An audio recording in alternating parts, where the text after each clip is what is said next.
this was a hard-fought game, like they always are on both sides.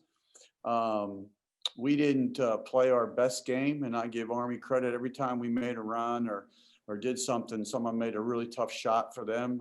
Grayson made a couple really hard threes, I thought, at the end of shot clocks, which really, obviously helped them. But we didn't do the things that we spoke about this morning. We really didn't guard the basketball very well one-on-one.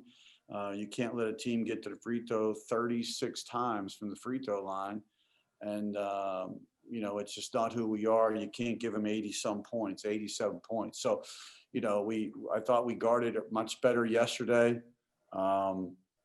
We didn't guard as well today. Obviously, when you give somebody that many points and you foul them that many times to put them at the free throw line. So, that was really the tell of the game for us. We got 28 personal fouls to 19. We didn't get to the line. They got to the line. And that was the difference in the ball game. Questions. We'll go to Bill Wagner, the Annapolis Capital.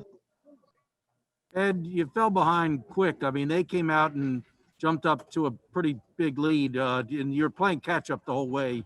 You think the tone was set early?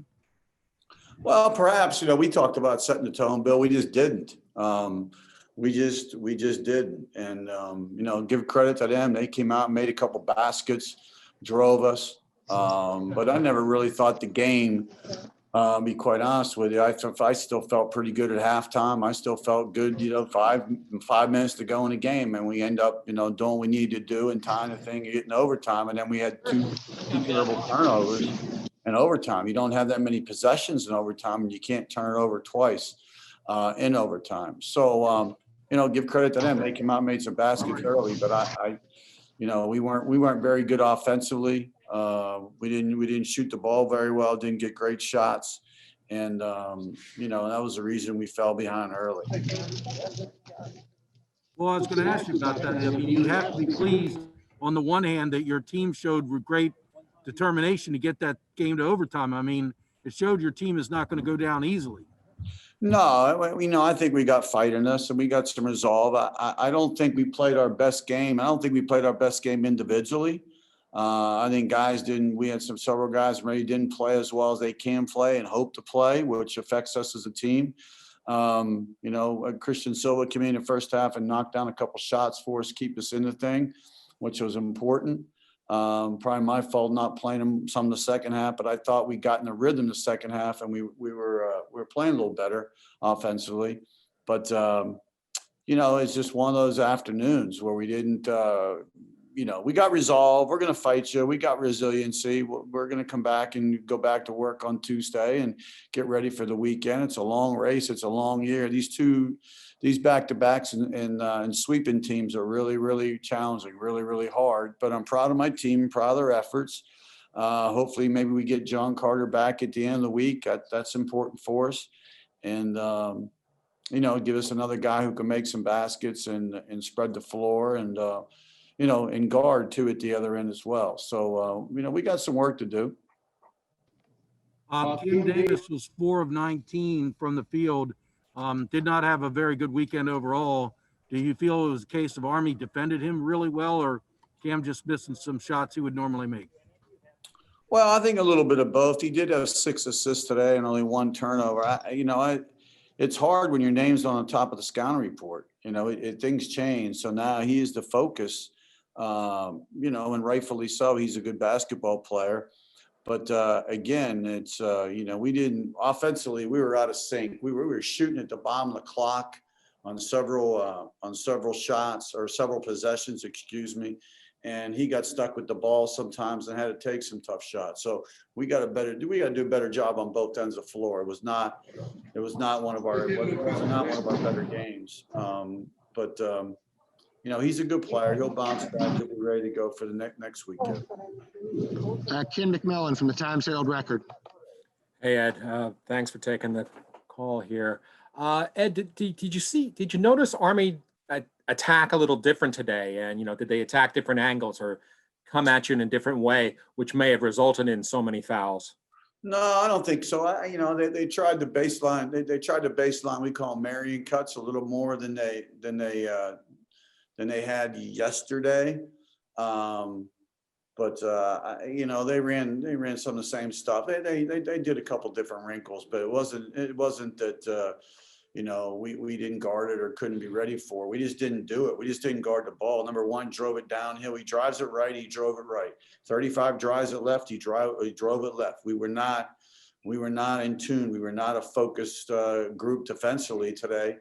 And you know, that's on me. You know, we tried to focus them this morning and watch some tape, but you know, they made plays and they made all their free throws. They historically, so far this year, have not been a team that's, you know, shot the ball well from the free throw line, but they did today, and they got there a bunch, which is a credit to them and what they were doing offensively. Tell me about the play of Rucker. You know, what kind of element does he bring Army? Well, he's a downhill driver. You know, he's a right-handed driver. He's downhill, and he had a very good game. He played well. Give him credit. He played well. He got to the rim, and we didn't do again. We just didn't do a very good job of ball containment. It was very, very challenging for us out there, and we got to get better at it. You know, but give them credit, give him credit. He had a good night. He had a good afternoon, and Grayson made tough shots. I mean, he just made some hard shots, which kept the, you know, their separation, you know, a few baskets. But those two were pretty good in the backcourt today. Phil Bergman. Hey, Coach. Seems every game there's a different player off the bench that really impresses. Today, that was Yoder. What do you just see from him out there? Well, you know, Sean's a good player, and you know, he was going to get an opportunity today because I didn't give him enough time yesterday because I thought we were playing pretty good with the guys on the floor. It wasn't that I didn't have confidence in him or didn't want to give him a run, but I thought we had a pretty good flow yesterday, especially second half offensively, and I didn't want to change things. But Sean came up and gave us some quality minutes, which was really, really important for us. Because we needed it. You know, we're down Carter's points, we're down Deaver's points. And so we have to, you know, you got to try to make up those points or you got to do a better job defensively. And so we weren't doing a good job defensively. So we had to get somebody come in and score. And I thought he did a nice job coming in, scoring some baskets, got a couple of rebounds, and hopefully that'll get him going.